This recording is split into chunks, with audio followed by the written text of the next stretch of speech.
Hi everyone. I got myself some plastic bags. This is part 2. I ruined the other picture. I'll show you. I know it's going so well too. Look at this. That's why I don't like using paper. So I took some garbage bags, cut them up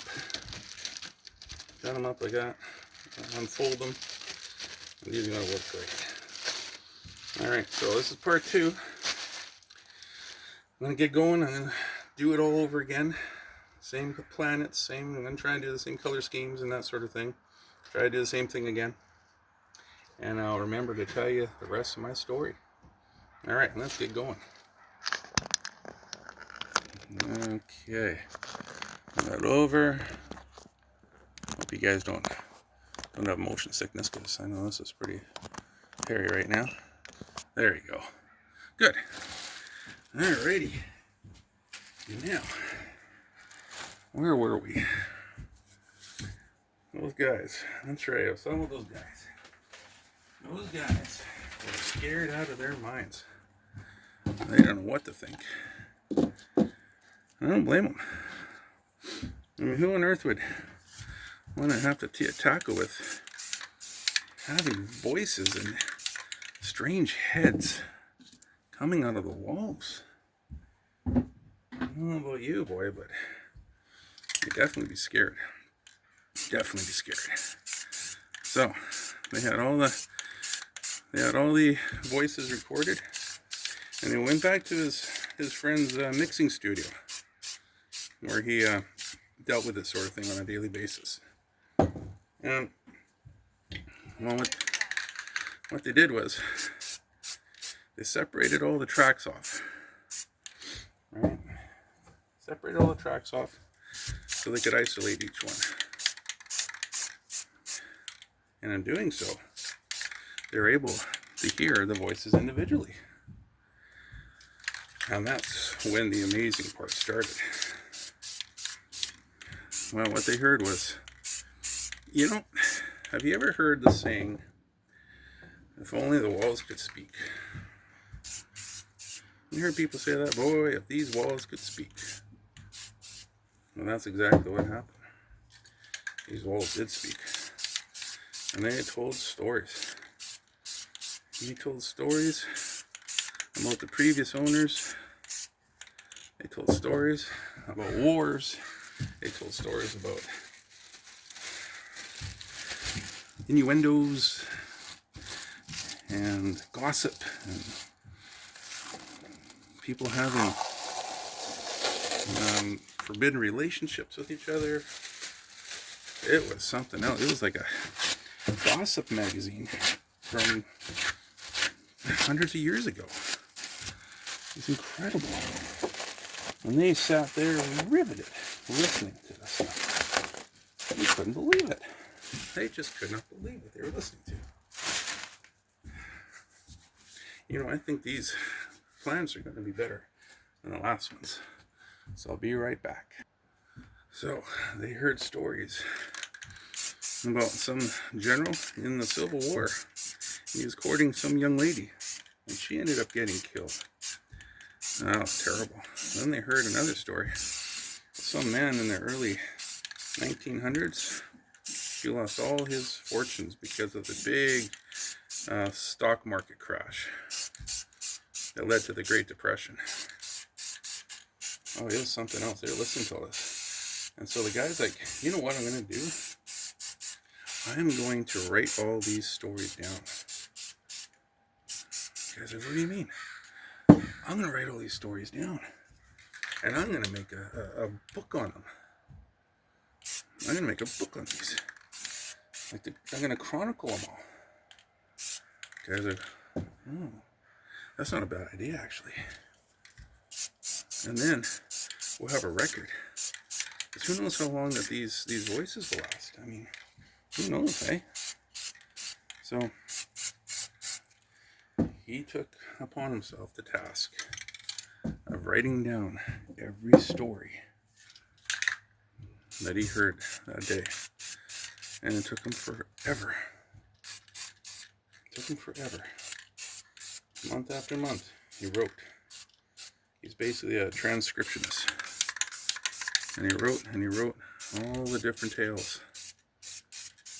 All the different tales. And finally, after 6 months of writing, he was done. And he called his chronicles, and the walls did speak. That's right. And you know what? The most amazing part about it is the fact that as soon as he had finished all his writing, as soon as he was done all his writing, you know what happened? The voices went away.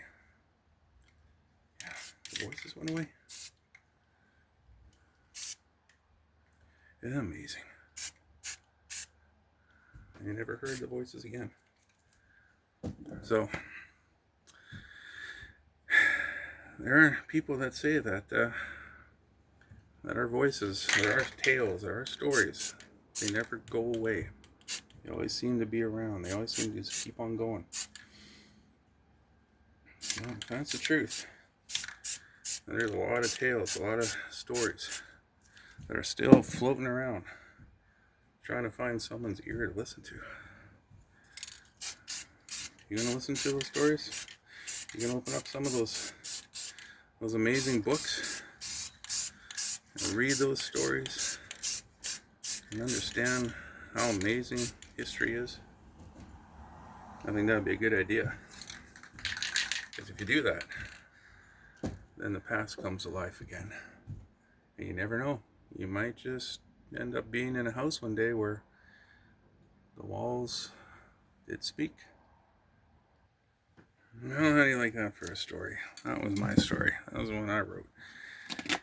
So actually, believe it or not, that's the one I told my wife one night when she couldn't sleep. She has insomnia, so sometimes I tell her stories just to help her to get to sleep. Helps her relax. Helps her to think about other stuff so she can get her mind off her big busy day she's had. Because she works hard. As I said in part 1, before I messed up my painting, she has an amazing music school. Focuses on piano, right? And she's amazing. She is an incredible teacher. Oh yeah, incredible. She has over 90 some odd students. You believe that? 90 students? And that's insane. That's right. It's because she's so good. All the students around our town, and a lot of students are online as well, they keep coming to her because they know she's the best. She's the best. She is. I call her a miracle worker. That's what I call her. She is a miracle worker. She's brought some amazing talent out of her students. She has done some things with her students that no other teacher could. She said students come to her because no other teacher would take them. And she'd bring out talent and she'd bring out potential because she was patient and she read the student. She knew what the student needed. And some of those students went on to going all the way straight through to grade 10. I mean, that's incredible. My hat goes off to her, I tell you that much right now. Just getting a little bit of paint thinner on my hands here. So what do you think about my story? You guys want to hear more? Let me know in the comments if you enjoy my storytelling. Because I got oodles of stories I could tell you guys. Absolute oodles. In my mind, it's always thinking of stories. I've always been a storyteller. And if you guys want to hear more stories, just comment. Let me know in the comments. Say, Mr. Spray Paint, can you tell me more stories, please? I'm really enjoying them. And I'll be like, yeah, you better believe it. I'll tell you more stories. Absolutely. Tell me what kind of stories you want me to. I can even come up with stories if you want.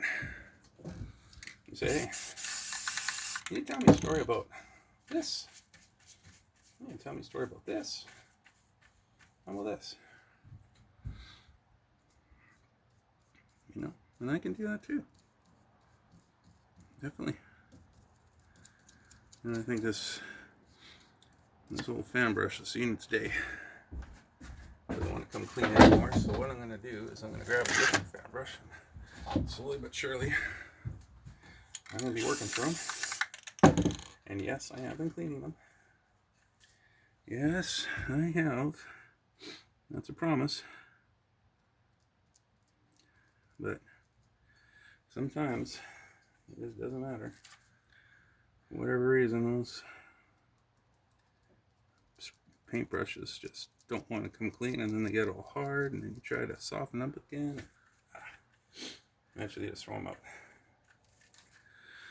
Maybe there's some kind of a secret that I don't know about. If there's a secret, let me know, because I don't know it. It can get frustrating. Definitely get frustrating sometimes. I don't want to be wasting money, but sometimes you just can't help it. Look at this right here. Yeah, my family's enjoyed my storytelling ever since my kids were knee-high to a grasshopper. And they enjoy my voices too. I can mimic voices a lot. I think their favorite voices when I do something from way down south somewhere. Yeah. Kind of talking like Mater. You know what? Sometimes I tell my stories just like this. I won't be too loud because the neighbors will wonder what the heck's going on. I think they're listening right now. That's okay. That's okay. I can do accents and all sorts of good stuff. I don't want to offend anyone, but it's not like I'm making fun of anyone. That's what you hear down through the years. Yeah, life's interesting. Life's interesting when you live it, and then you tell other people about your little experiences and what things have happened to you down through the years. One time I remember we were, my wife and I were living with her parents for a while, and we got our townhouse built. And, well, I came home one night from work, and I met my father-in-law on the driveway. So he was coming home basically the same time. And I looked up, and I saw what looked to be smoke coming out of this chimney. And I said, wow, isn't that nice? It looks like everyone got a fire going for us. And he flipped because he was the only one that started fires in his house. No one else was allowed to touch the fireplace. And so we both ran inside, and he went to the fireplace. He had an open fireplace, big old stone fireplace. And it wasn't on. There was no fire in that fireplace. So what on earth happened? Where's the smoke coming from? So he called the fire department. He said, we need help. We don't know what's going on, but we must have a fire someplace. So I think they had just moved into the place actually a few months beforehand. And a couple of fire engines showed up. Now, the funniest part about this story is my mother-in-law. She's quite a clean freak. And God forbid the person that has the audacity to wear shoes in her house. She would absolutely lose it on them. It didn't matter who you are.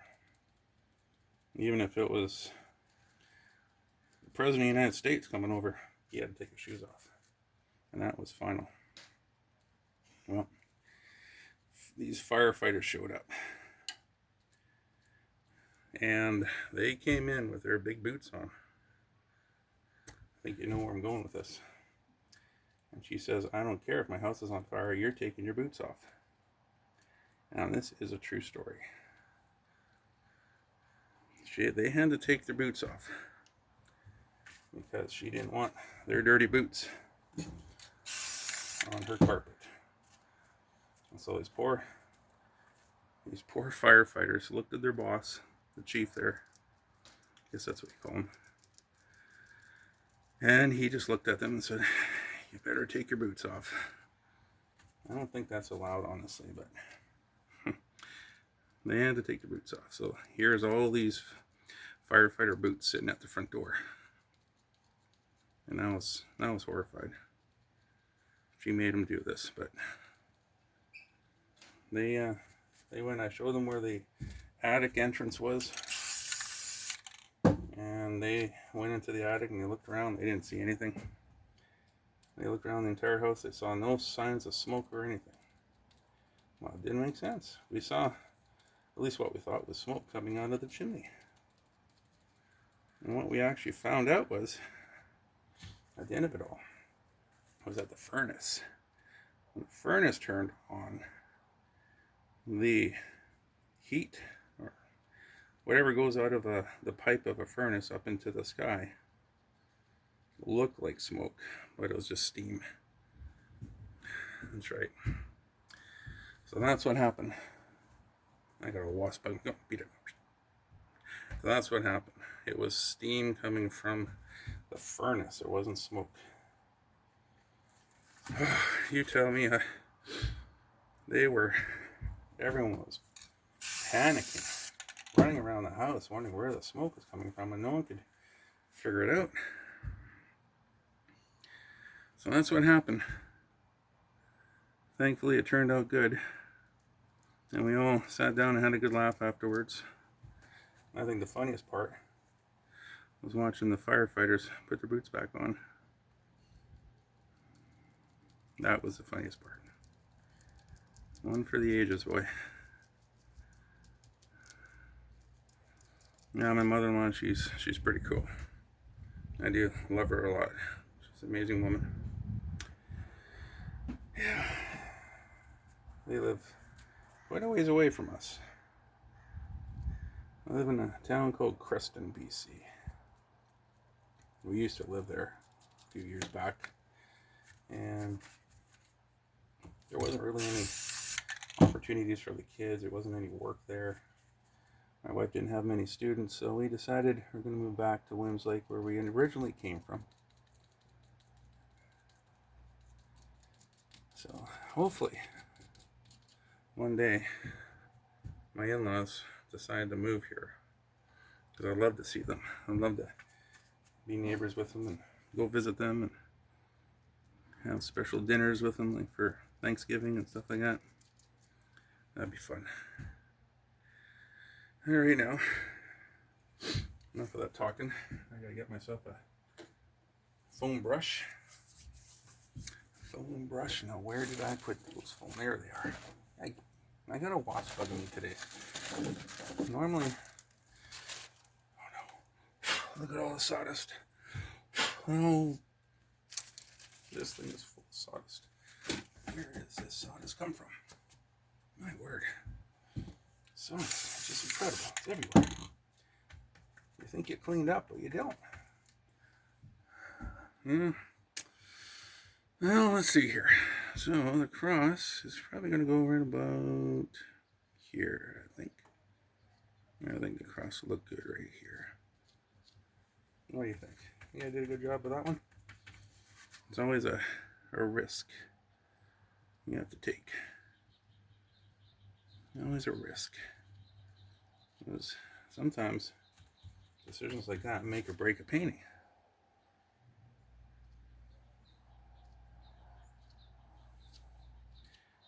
So, you've been enjoying my paintings, everyone? You guys like my paintings? Really appreciate you guys showing up and sitting down and having a little chat with me and hearing my stories. I do appreciate that. I really do. It makes me feel special. And if you guys are enjoying yourselves, please subscribe. If you guys like my stories and want to hear more, just subscribe.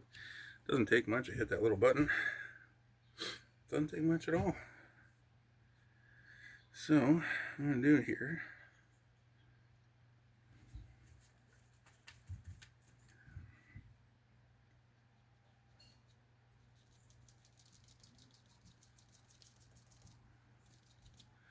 I'm going to do a little bit of a different pattern here today. So when I stop talking, I kind of get a little focused. People wonder what's going on with me. Why is he not talking? Well, not talking because I'm focused. That's right. Now, what I want to do is see if this will work nice for me today.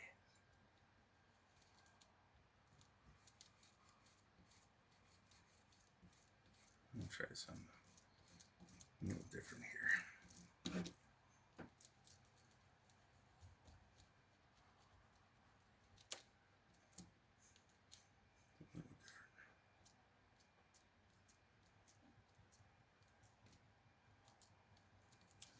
Little stairs, put little stairs in there, I think.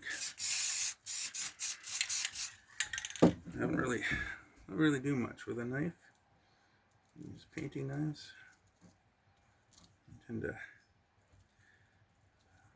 tend to draw better with a pen. I used to be an illustrator. I used to do a lot of illustrations. Pen and ink, and superheroes, and lifelike stuff all the time. Yeah, arthritis gets a little issues with you and tends to make your life a little bit harder, which I don't like. But that's just life. What are you supposed to do, eh? So,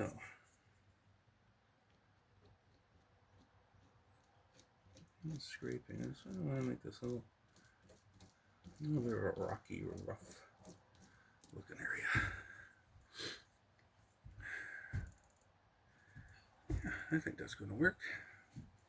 I think it'll work. And then, at the very bottom, what I want to do is I want to make a big mess, of course. That's what I always seem to do.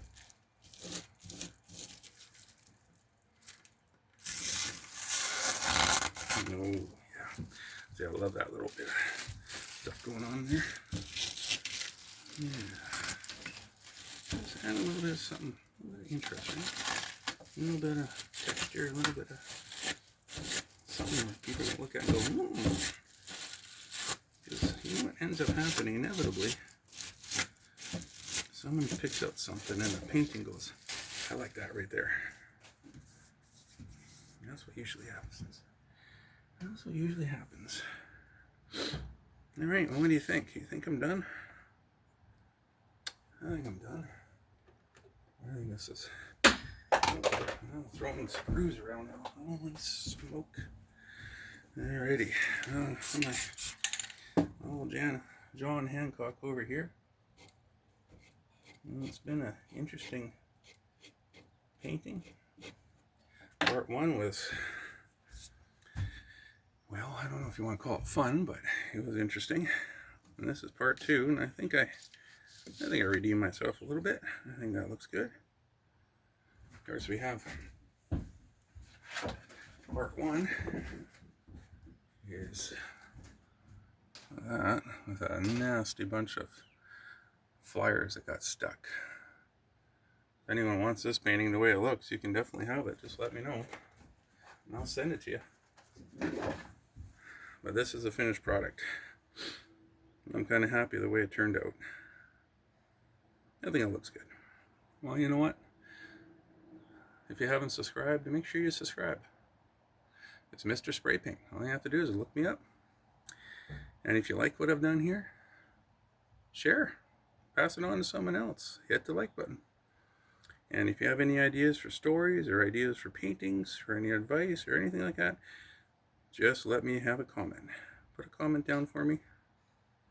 I really do appreciate it. You guys have a fantastic day. Take care now.